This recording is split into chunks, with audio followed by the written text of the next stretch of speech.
Okay, it is now 12:06. We're running just a little bit behind schedule, everyone. I'd like to call to order this special meeting for Monday, July 20th, 2020. Roll call, please, Ruth Ann. Member Carter? Here. Member Demmett? Here. Member Patton? Here. Member Pulaski? Here. Member Fisher is here. Has Member Exum joined us yet? Not yet. Not yet. Okay. And President Hall? Here.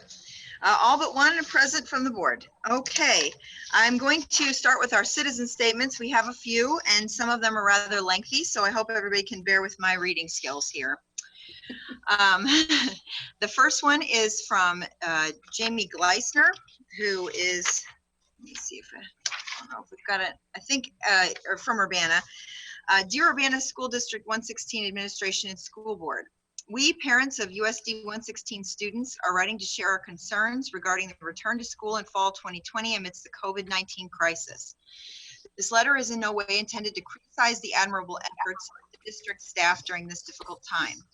We want to acknowledge that the decisions you must make are extremely challenging and are made that much more difficult without strong leadership from the state and federal government. We believe you're doing your best to accommodate a wide range of constituents, but we also know that formulating an effective solution requires sustained input from all of the parties involved, including the parents and staff. As parents, we feel it's important to not only advocate for our students, but also for the teachers and staff who may feel hesitant to speak. While we recognize more detailed information is forthcoming, and we have been told a remote-only option is in the works, we want to be sure our concerns are heard prior to final decisions being made. We are advocating for a remote-only option for the entire fall semester and a phased approach for reopening. We support our USD 116 teachers and staff and their concerns for a safe working environment, including the request to consider a return to in-person learning only when COVID-19 cases have decreased over a 14-day period. A phased reopening plan is not unprecedented, as evidenced by the articles at the end of this letter, which offer several reasonable solutions with many benefits. While we recognize the increased hardship a remote-only start creates for many families, we feel the top priority has to be the health of students, teachers, and staff. We know from recent statistics, see article below, that BIPOC are disproportionately affected by COVID-19, and a return to in-person school will only increase this risk further. Black, Indigenous, students of color comprise nearly 70% of our district population. Safety concerns must come first. We would like to see USD 116 adopt a phased approach. With regard to the remote-only option, we have the following questions. We recognize that you have likely considered many of these issues, but believe that are key to a healthy and productive school year.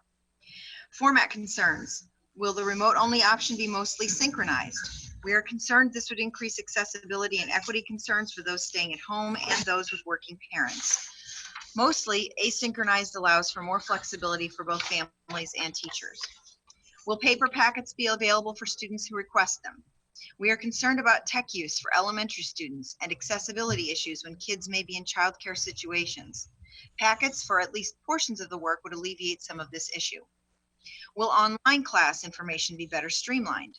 One of the biggest challenges during the spring was the need to check for assignments on numerous different platforms. Requiring the use of the same platform by all teachers, such as Google Classroom, would help greatly. Teacher concerns. Will the remote-only option involve USD 116 teachers, or will it be contracted out? We are concerned that teachers who want or need to stay home have this option while retaining their jobs. Will the district consider professional development from highly reviewed online schools, such as the Illinois Virtual School, to assist remote teachers in creating a high-quality online experience? We want teachers to have the support they need to improve remote learning. Weighted course concerns. Will there still be remote-only weighted courses such as APP, AP, and honors at the high school level? Will the district accept a larger amount of credit than currently allowed from alternative courses from such as Parkland, UIUC, or IVS to address the need for more course options during this time? Dual language and adult ed concerns. Will there be a remote-only dual language option for both the Spanish and French programs? Will there be a remote-only dual language option at UMS? Will there be a remote-only option for adult ed? School activity concerns. Will the district still offer fall sports and clubs that allow the IDPH guidelines? Will these activities be open to students on both hybrid and remote-only options? Special needs concerns. Will the district offer virtual one-on-one time or options with kids who need the extra guidance and support but are not able to attend in person?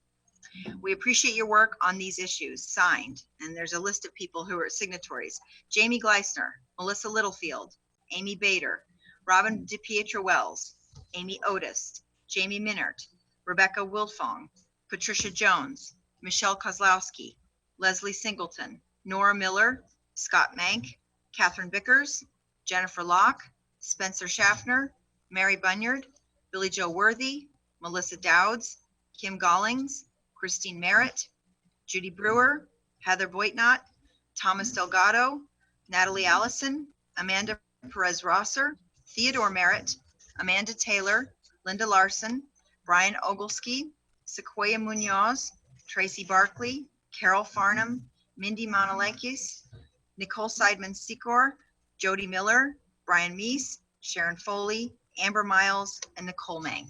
And my apologies if I mispronounced anybody's names.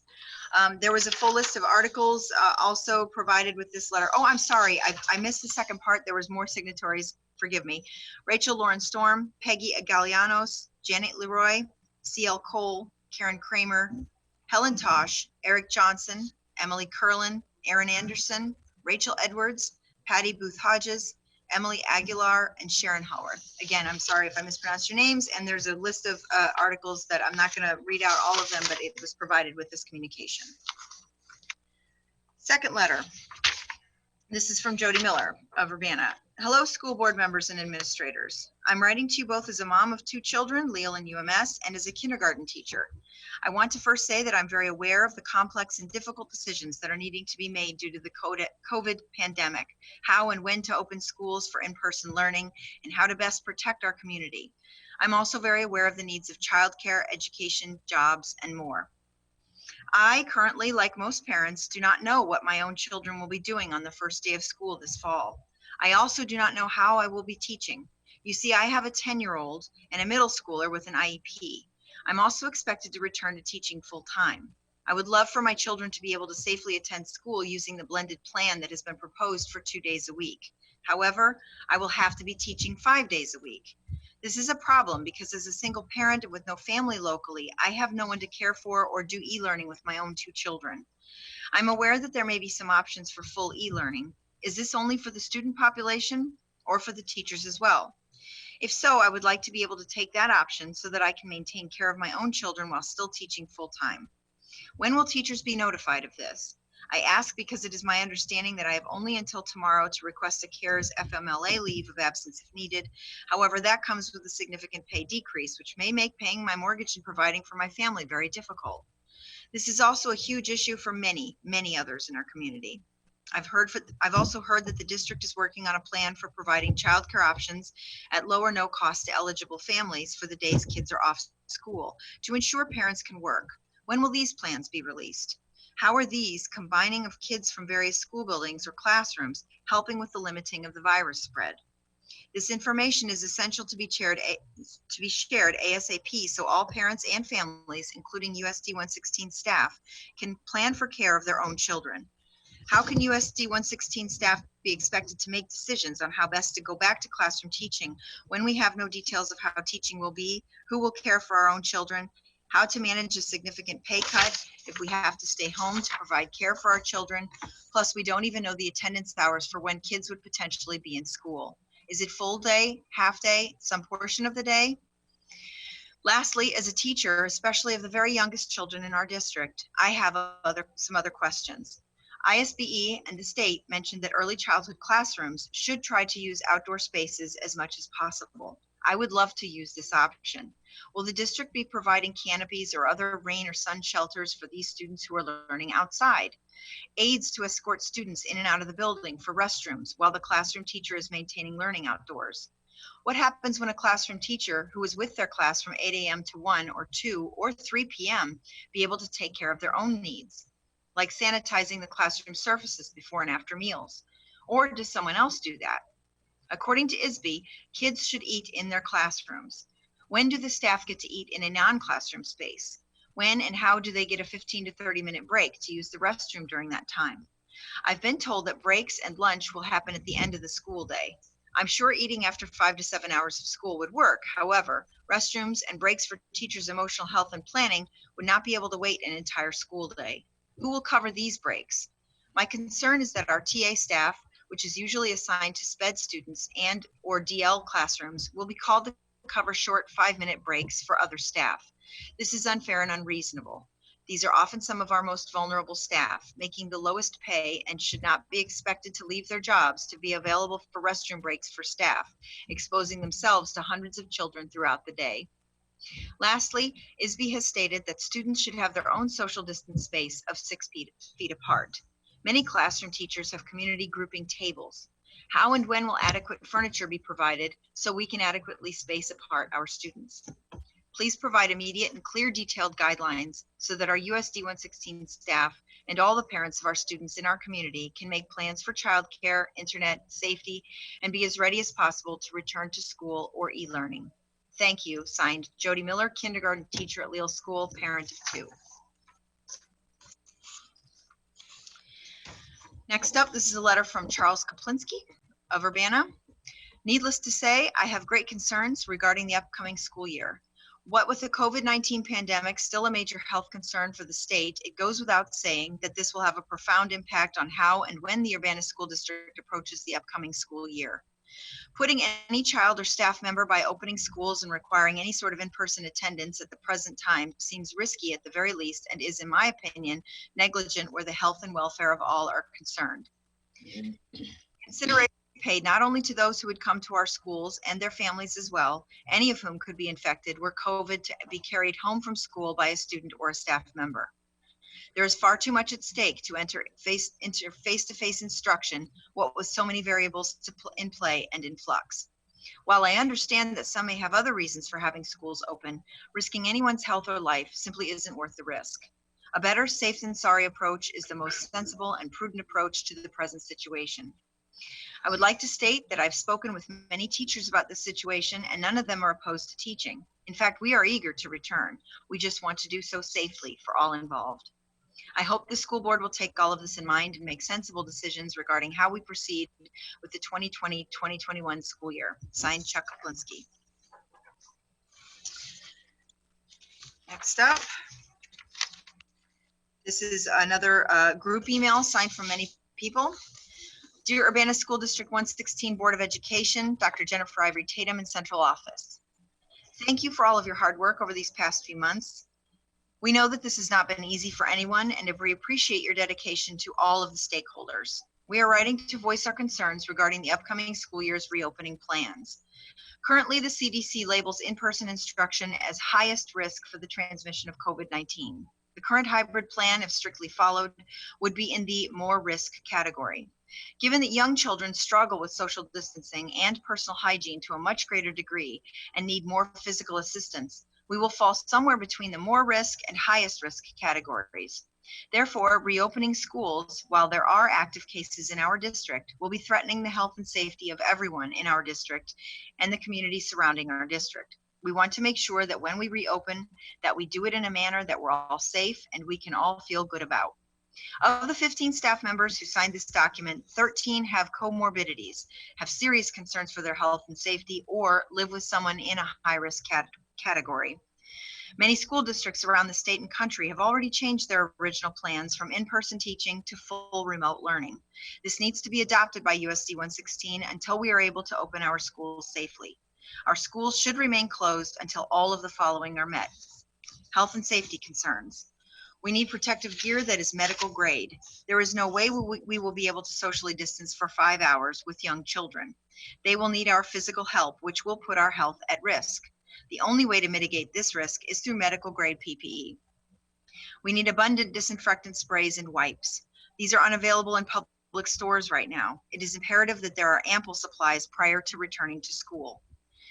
If a staff member is required to quarantine, either by testing positive for COVID-19 or by being in contact with someone who has tested positive, the quarantine days should not be subtracted from the staff member's sick days. There must be an abundance of extra masks for student use. These extra masks should be in every area where students are present, so if a mask breaks or gets soiled, it can be replaced immediately. Staff members need a safe place to be able to eat their lunch. Our teachers' lounge during lunch has teachers elbow to elbow. This is not feasible for this upcoming school year. Hydration is very important for our immune systems. It is going to be very difficult to maintain hydration throughout the day without risking our health by taking off our masks. Specific procedures on how we can take care of our personal needs throughout the day need to be in place and communicated clearly. Staff meetings should continue to be conducted over video chat until there is a vaccine widely available. Logistical concerns. We need concrete measures and procedures for entry, bathroom, recess, lunch, and dismissal.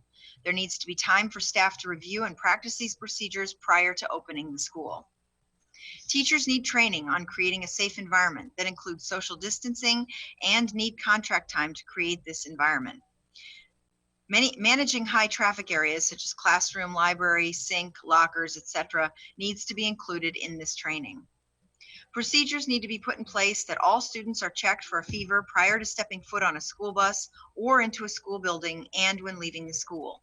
Additional staff will be needed to ensure this is carried out thoroughly. No student or staff member should be admitted to school if they have a fever. This needs to be a non-negotiable policy, and there need to be procedures in place to keep that student separated from all other people until a parent can pick the student up from school. Academic concerns. We need procedures and resources for assisting students with their work while maintaining social distance. There needs to be guidance and training on how to help students maintain focus and rigor during 5 hours of sitting in one desk without much movement throughout the day. Training needs to be provided to move our teachers towards more whole group instruction. Best practices are implemented in our school, which means that we have minimal whole group instruction and give the bulk of our instruction to small groups. We either need protection to continue to meet with small groups or training on how to meet the needs of diverse learners in whole group instruction spread across the whole room. Training to move all instruction online needs to occur prior to the great possibility that all instruction will need to move online. This includes schedules for students and accountability measures for students. One of the biggest hurdles most of us had with remote learning was engagement. Staffing concerns. Given the substitute shortage of the past few years, there needs to be specific measures put in place that in Group A or Group B will have a teacher if the other group and the regular teacher need to quarantine. There needs to be fair and equal distribution of responsibilities for staff. The current plan places the most risk on classroom teachers and other. Students and staff need to have a negative result on a COVID-19 test prior to resuming school. COVID-19 tests are free, and this will allow for a data point to assist with contact tracing if needed in the future. Nearly all of community building and social emotional learning requires a connectivity that social distancing will disrupt tremendously.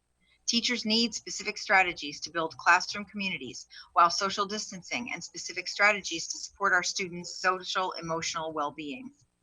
We recommend partnering with the University of Illinois Urbana-Champaign to provide schools with the ability to rapidly test for COVID-19 on site.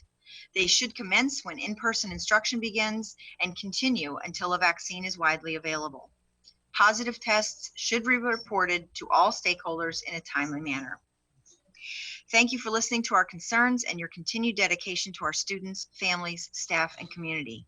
We look forward to your plan for addressing these concerns. Signed, Phoebe Bostwick, Sarah Chapman, Jessica Chong, Melissa Clark, Greg Delgadillo, Sue Foreman, Lakeisha Hall, Deborah Long, Dante Lotz, Amanda Rutledge, Jill Quisenberry, Carla Schroeder, Tanissa Tutwiler, Denise Weirtalak, and Valerie Willits. And again, apologies if I mispronounced your name. And final communication is from Alicia Trezise to the Board of Education and School District 116 Administration. I'm writing to make you aware of UEA concerns about returning to school in the fall of 2020 during the COVID-19 pandemic and to make clear our criteria for a safe working and learning environment.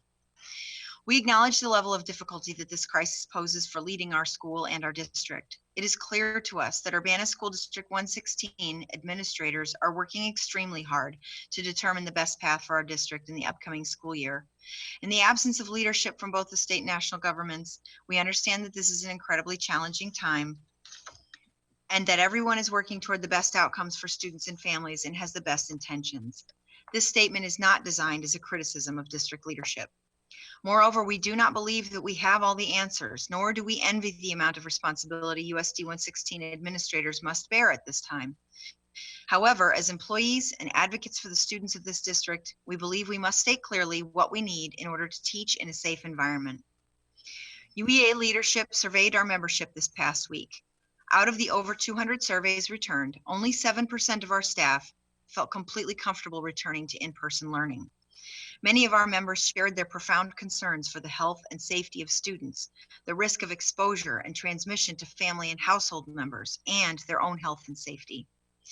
The UEA is ready to move forward and partner with the Board of Education and district administrators to collaborate on the transition to the 2021 school year. UEA leadership does, however, state unequivocally that if the expectations outlined below cannot be met, we are extremely reluctant to work in our buildings. 1. USD 116 has prepared and shared a detailed science-based testing and contact tracing program for all students, families, and school staff. We also believe this program should be approved and supervised by the Champaign-Urbana Public Health District.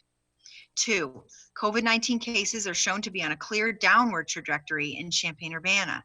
More specifically, there must be near zero incidences of documented cases, hospitalizations, and test positivity rates for COVID-19 in Champaign-Urbana for at least 14 days before returning to in-person instruction. This information must be acquired through the Champaign-Urbana Public Health District. We believe that Urbana schools must be considered workplaces of high or very high exposure risk, as determined by the Occupational Health and Safety Administration in its publication, Guidance on Preparing Workplaces for COVID-19. Due to the high volume of students, staff, and community members who will rotate through buildings under the current plan, and the length of time spent in the buildings with hundreds of students and adults, the risk of exposure to a carrier of COVID-19 is extremely high. Furthermore, current research on COVID-19 indicates that airborne transmission of the virus is the dominant route of spreading the disease. Therefore, we are not prepared to return to in-person teaching until the following conditions are met. 1, each employee of Urbana School District 116 be provided with appropriate personal protective equipment, including N95 or higher respirators, one for each working day in the building, or one reusable elastomeric per employee. When necessary, face shields or goggles. Clean, non-sterile gloves, several pairs for each working day in the building.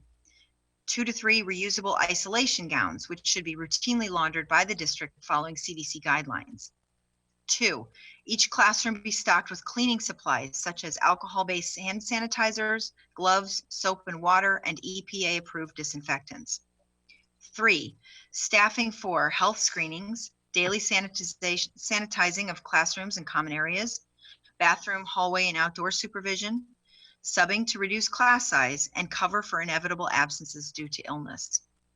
4, proper classroom ventilation, including open windows in each classroom when possible, and reconfiguring HVAC systems to include high-quality HEPA filtration systems.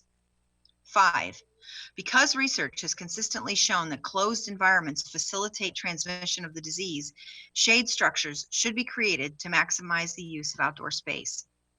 6, a detailed policy for the communication of positive exposure in buildings to family and staff and handling of student and employee absences due to COVID protocols. Also, develop and provide a detailed policy on who requires quarantine following exposure. In many districts, employees with symptoms may be asked to quarantine for up to 2 weeks, even with a negative test result. The inevitable barrage of employee absences must be clearly addressed, including a waiving of the use of sick days by employees absent for COVID-related reasons. 7, requesting individual classroom supplies for each student and provisions of individual supplies for students who request them. 8, dramatic reduction of class sizes to allow for physical distancing in the classroom of at least 6 feet between students. 9, publication of a clear plan for student traversing of the hallways approved by the students, teachers, and staff of each school. Plan should include a detailed explanation of how movement between classes will work, how passes to bathrooms and other spaces outside of the classroom will work, and how students will enter and leave the building before and after school.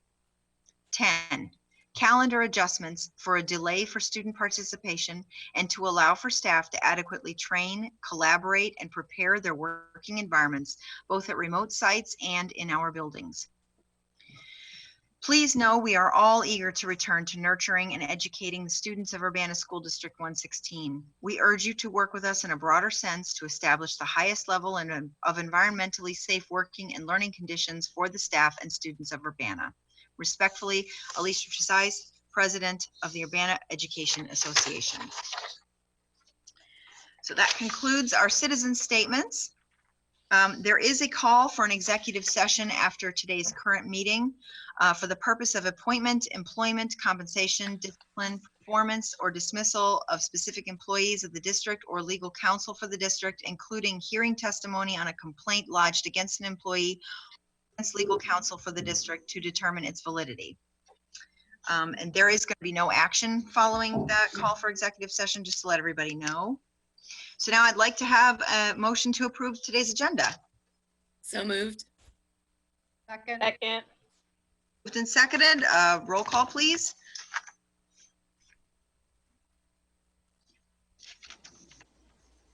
I think we roll call this, don't we? Oh, yep. Ruth Ann, you're muted. Oh, here, I gotcha. Okay, there we go. Member Carter, Yes. Member Demmett, Yes. Member Patton, Yes. Member Plosky, Yes. Member Fisher votes yes, Vice President Exum, Yes. and President Hall. Yes. Okay, agenda is approved. And now we move to our action items for today. These are well, they're individual. We have to vote on them individually. 6.1, approval of the 3-year contract with the Urbana Education Association for fiscal years 21, 22, and 23. The collective bargaining agreement will be requested. Is there any discussion that needs to happen with this? So moved. Moved and seconded? Seconded. Okay, moved and seconded. Roll call, please. And no discussion? Is that what I heard? I don't believe so. Okay, that's fine. All right, Member But- Carter. Yes. Well, we had to have the motion on the floor before we did any discussion, so we got that out of the way. So I was wondering if anybody had discussion. I didn't want to start roll call. Doesn't, Okay. buddy, no. The only thing I want to say is thanks to the whole team on both sides who worked very hard to achieve this. I think we've got a great contract here and I'm very proud of what we've been able to accomplish better together. Thank you. Okay, do we have a motion to go ahead and vote on this? Or we did, we have a motion and we had a second. So now roll call, please. Member Carter, Yes. Member Demmett, Yes. Member Patton, Yes. Member Plosky, Yes.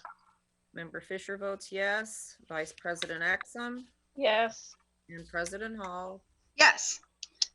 Motion passes. 6.2, salary and benefits allocation for non-union support staff and district administrators. This is on the recommendation of the superintendent that the board approve the fiscal year 21 salary and benefit allocations for district non-union support staff and administrators. Any comments about that? Nope. Okay. Do we have a motion for that? So moved. Seconded. Okay, roll call, please. Member Carter, Yes. Member Demmett, Yes. Member Patton, Yes. Member Plosky, Yes. Member Fisher votes yes, Vice President Exum, Yes. and President Hall. Yes. Motion passes. Now we have 6.3, which is the amendment to the 2020-21 school calendar. The administration is requesting approval. PA 101-0643 allows districts to utilize up to 5 total remote and blended remote learning planning days. And the Illinois State Board of Education and SB 1863 made November 3rd, 2020, that Election Day be proclaimed a state holiday and all schools should be closed. Any questions about that before we take motion? And I just do want to explain one little thing too, and before you guys go. You ready for me to do that now? Or do you need to take the motion first? You need to have a motion on the floor before we That's up. discuss. Okay. Motion. Move approval, Lieutenant. Seconded. Okay. No, I'm happy. All right, so Peggy and Paul. I did just want to explain the start dates because we haven't had a chance to really talk through our plan yet. We'll do that on August 4th. But we did want to start advertising the calendar with some of these changes. So as you guys know, we have a couple of really large committees that have been doing a lot of work this summer and talking about our blended hybrid model transitioning back to school. So several things that we've been talking about is the need, and I heard that expressed in a couple of our letters tonight or today, the opportunity to have some training up front for staff. So one of the reasons we brought the calendar to you is the mention of the 5 remote learning days. So we've added 3 of those at the very front end of the calendar. We've not added the other 2 because we're trying to wait a little bit to see where we end up. Like, you know, we know eventually, you know, as we enter flu season, we may be all remote at some point during the school year. We also don't know when we'll receive a vaccine and transition from phase 4 to phase 5. So we're holding back 2 of those remote learning days in the anticipation that if and when, we'll say when a vaccine is available and we transition back to phase 5, we're going to need some planning time and just some training and professional development time for teachers to go from whatever mode we're in, whether it's the blended model, whether it's all remote, back to full in-person for phase 5. So we're holding back 2 of those days. So we'll be bringing this calendar back to you again at some point. And we also have had a lot of discussion about moving a little slower at the beginning of the year, not just for PD, for teachers, which we definitely need, but also to give us a little more time to get those remote learning structures in place. We need to do another Chromebook distribution. There's just a lot of front end work that has to happen around the remote learning, learning at home cohorts that we have to set up, around the scheduling that is involved. And again, none of this is set in stone because again, we have to present the plan and get more feedback from our stakeholders after August 4th.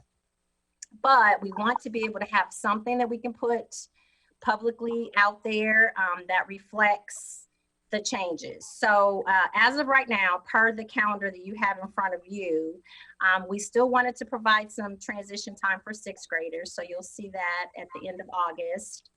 We also still included a transition day for 9th graders. So you'll see that reflected. So August 31st would be the first day of the year that all students would be in attendance, either in person or remote. So again, this is kind of our tentative plan moving forward that we want to start making a little more public. It may change. I'm 100% sure it will change because we have to add in a couple of remote learning planning days at some point in the year too. And we've been given a little more leeway for institute days. So they've added that as a additional item that we can put in the calendar too, with amidst all the other planning and things that we have to do this year. So this is a calendar that would be amended from what you've approved in the past, but it probably will be amended again. But Kim, did you want to add anything else? No, I think you summed it up well, Jen. Okay. Any questions? Just maybe question, comment. So it would be accurate to say that as guidance continues to change from both public health and from ISBE and from the state government and perhaps even from the federal government, Department of Education, we're getting input from there too, that you're trying to keep up with all the changes that are occurring from these outside regulatory agencies that are putting pressure on us to do certain things. At the same time, you're trying to work with our community and what our families are seeking, that that we're doing the best we can. That I really appreciate what the administration has been working through, working constantly, working overtime, working where each day when you come into the office, you're just not sure if the ground isn't going to move underneath you in terms of the expectations from the outside agencies, as well as from our community and from our staff.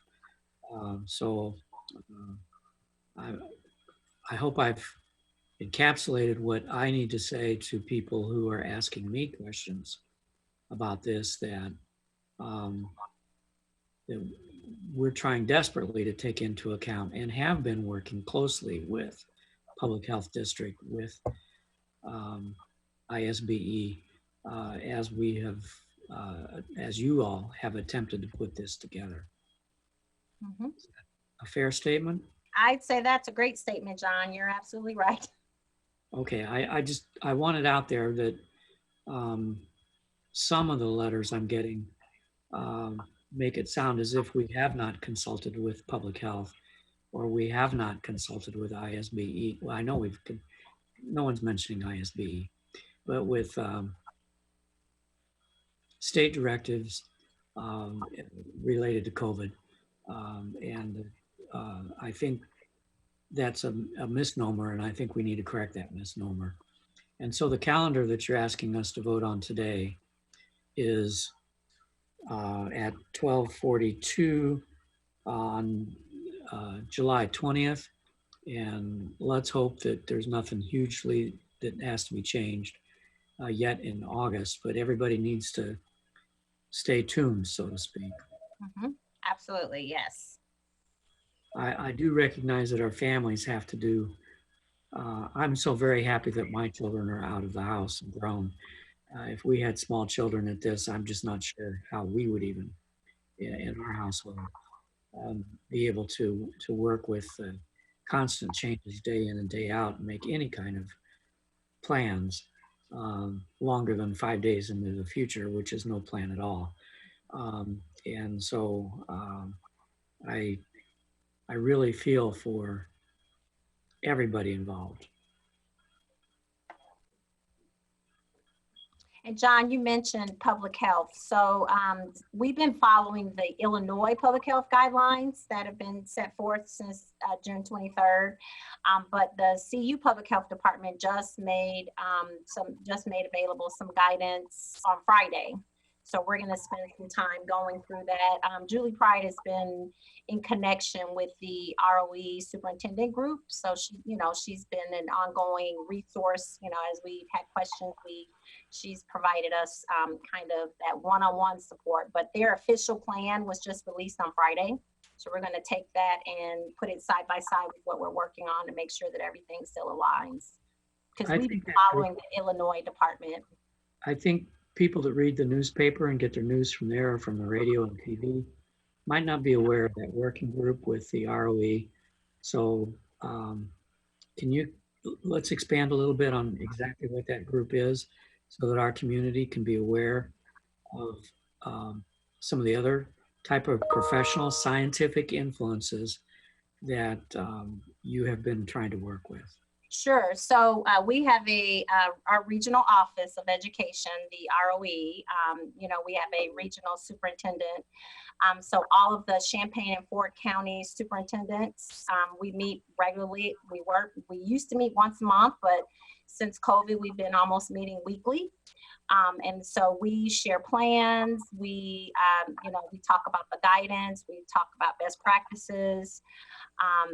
And Julie Pride has been, Gary Lewis is the regional superintendent. He took over for Jane Quinlan. So he has kind of been our liaison between our group, all the plans that we're doing, and then with Julie Pride. So I think as a collegial group and a collaborative group, that includes all the districts: Champaign, Rantoul,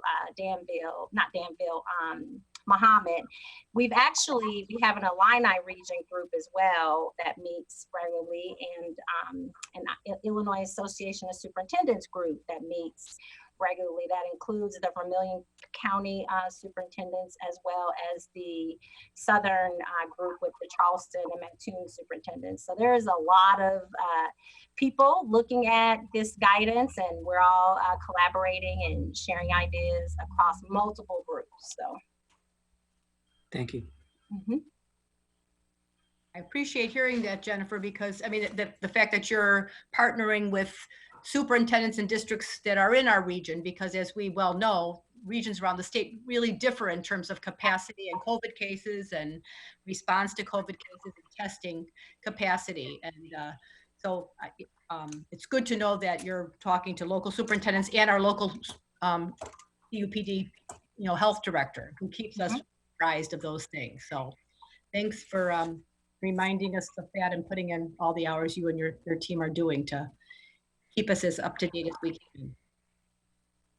I think we need to give a shout out to the people in our school district, because the number of active cases in our school district, I believe it's 2 or 3 in area code 6 in zip code 61802, and it's no, that's in 01, and it's about 5 active cases in 02.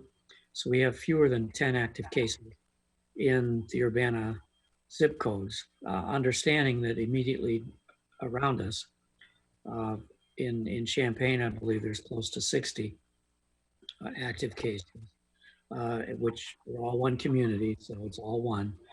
But I just want to commend our students and our family for doing a pretty darn good job of keeping the number of cases down in our school, in the geography of our school district.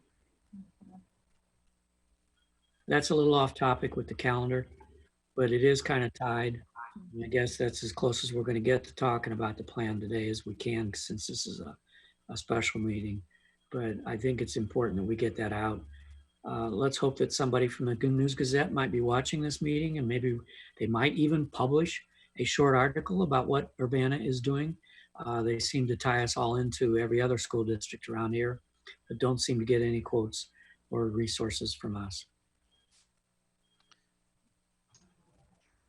Can I make a quick comment? I just want to thank the entire team working on this. I mean, we have administrators, building administrators, teachers, but alongside the public health officials and parents who are all collaborating on this. Many of the building administrators and other people in the district are doing this outside of their typical appointments and basically donating time to the district for this planning. So I'm extremely grateful for the work that they've been doing.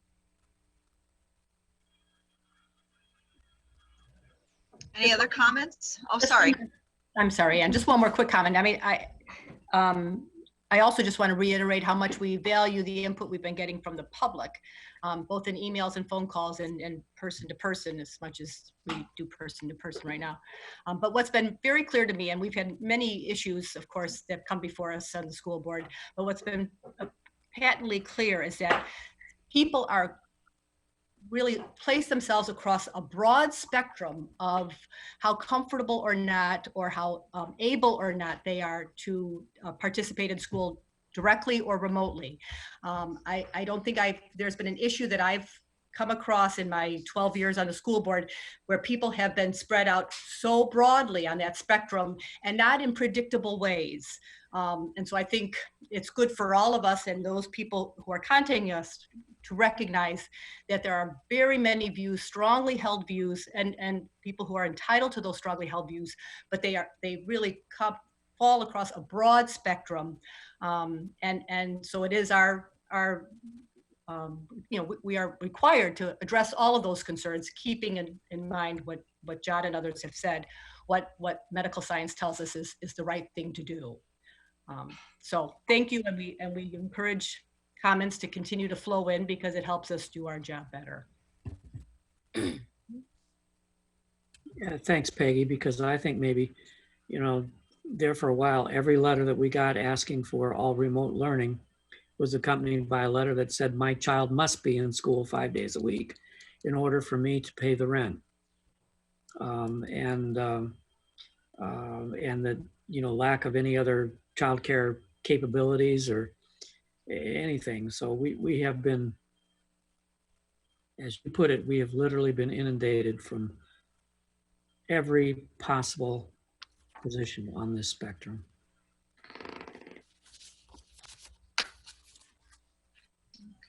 Thanks, everyone. And I do appreciate all the level of communication that's been taking place between everybody in our district, the transparency that's obvious with all of the members of our teams talking about it and being open and honest. None of us are scientists, and I'm glad that, you're relying so heavily on the science that's out there. It's the only way to go for us. And thank you.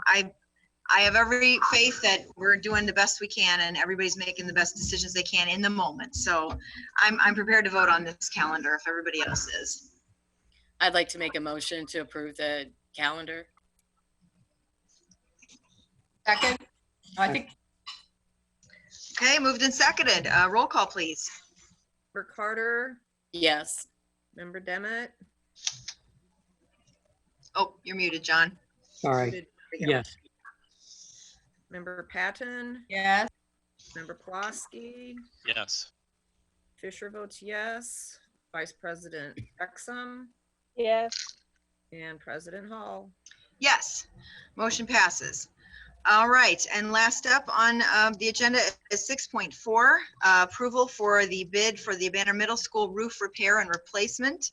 Randy Ashman, our Director of Facility Services, is requesting approval to accept the lowest bid on this package to be awarded to Top Quality Roofing from Mount Zion, Illinois, in the amount of $101,700. So I think we talked about this previously. This has been kind of ongoing issues with the roof there, isn't it? I don't know what's been happening in the past 4 months or whatever, but I know it needed to be fixed. Is there anything, need a motion for that first, and then we can ask questions? Do you have a motion? So moved. Second? Okay, any last discussion before we take a vote? Nope, okay, then we need a vote, please. Roll call. Member Carter, Yes. Member Demmett, Yes. Member Patton, Yes. Member Pulaski, Yes. Member Fisher votes yes. Vice President Exum yes. and President Hall. Yes, motion passes.